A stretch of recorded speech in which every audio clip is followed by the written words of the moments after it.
So, you're an aesthetic medicine doctor with a fantastic practice, and you're probably thinking, what's the next big step for growth? Well, adding a retail arm could be it. But the question is always, where on earth do you start? That's exactly what we're going to break down today. Think of this as your complete 10-step blueprint for turning a corner of your clinic into a really successful retail boutique. And let's be honest, this quote right here just hits the nail on the head. Trying to launch a retail space without a solid plan, you're just asking for chaos. In your medical practice, every single thing is about precision and planning. Well, the exact same discipline applies here. This isn't just about putting pretty products on shelves. It's about strategically building a profitable business right inside your existing one. We've broken this whole journey down into 4 key phases. First, we're going to map out your 6-month strategic blueprint. Then, we'll get into the nuts and bolts of building the retail engine. After that, we'll focus on the most important part, your people and your profit. And finally, we'll make sure you stick the landing with a perfect launch. So let's dive in. Okay, phase 1, the 6-month blueprint. Look, this is all about laying a super strong foundation before you even think about spending any serious money. A solid plan at this stage is what's going to save you from those costly mistakes down the road.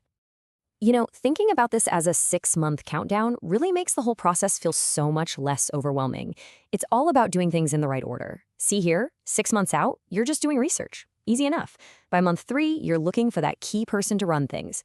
Then, as you get closer to launch, you start dialing in the details, like software and your first order of stock. It just turns a huge project into a clear, step-by-step list. Now, here's a really important point about your market research. You are not looking at your competitors to copy what they do. Not at all. You're actually hunting for the gaps. What are they not offering? Which exclusive skincare lines have they missed? Is there a high-tech beauty device that nobody else carries?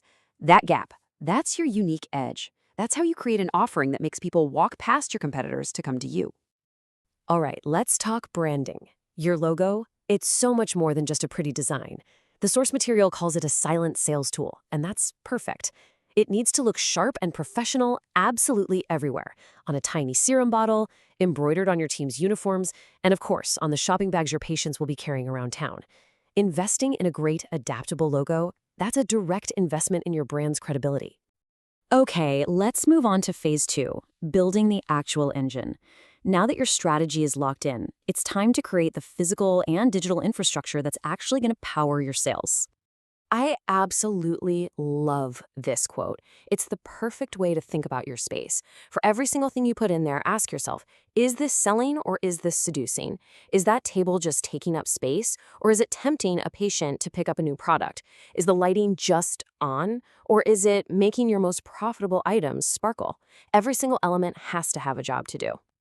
Now for the brains of the operation, your point of sale or POS system. This is a big one. Think of it as the central nervous system of your boutique. It does way more than just take money. It has to track all your inventory in real time, keep a detailed purchase history for every patient so you can make personalized recommendations, and even manage your team's commissions.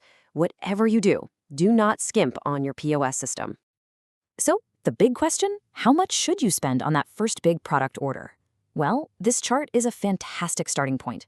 For a clinic like yours, putting about half your budget into skincare just makes sense. But hey, this is just a template. You know your patients better than anyone. If they're always asking you about the latest beauty devices, maybe that category deserves a bigger slice of the pie. Use your inside knowledge to tweak these numbers. All right, on to phase 3, and this one is all about your people. Honestly, you can have the most beautiful space and the world's best products, but at the end of the day, it's your team that actually drives the sales. This is where we turn everyone, your staff and your patients, into huge fans of your boutique. This analogy is just perfect. Imagine walking into a restaurant and having no one to guide you through the menu. That's what it's like for your patients without a trained team. They need an expert guide. Your estheticians, your receptionists, they're the ones who can connect a product to a recent treatment and give that patient the confidence to buy. Training isn't a cost. It is an investment that pays for itself over and over again. So, how do you empower them? It really starts with one key hire. A manager who truly gets retail. Then you train everybody. Your team already has something priceless, your patients' trust. You just need to give them the product knowledge. Teach them to be consultants, not just cashiers. And then you light a fire under them with a great commission structure. And please, don't forget about your biggest asset, your existing patients. A simple loyalty program is one of the most powerful tools you can possibly have. I mean, look at that number, a potential sales increase of 20 to 40% from a well-run program. It's so much easier and cheaper to keep a happy patient coming back than to find a new one.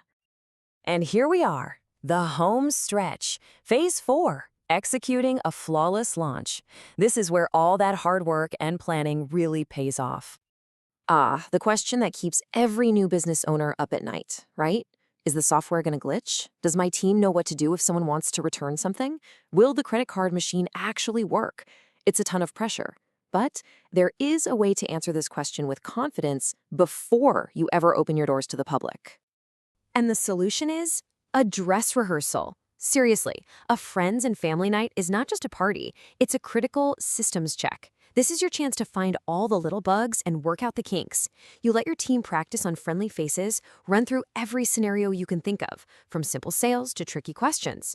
This one night can literally transform opening day jitters into calm, cool confidence. Okay, let's wrap this all up into one final checklist. If you're the one leading this project, this is your high-level action plan.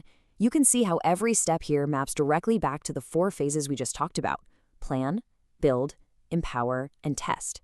This right here is your game plan for a winning launch. And when you boil it all down, this is really what it's all about. Adding retail isn't just about moving products off a shelf. It's about extending that circle of care and trust that you've already worked so hard to build. It's about giving your patients a complete solution that helps them long after they've left the treatment room. So the real question isn't just, are you ready to open a boutique? It's, are you ready to truly transform your practice and build customers for life?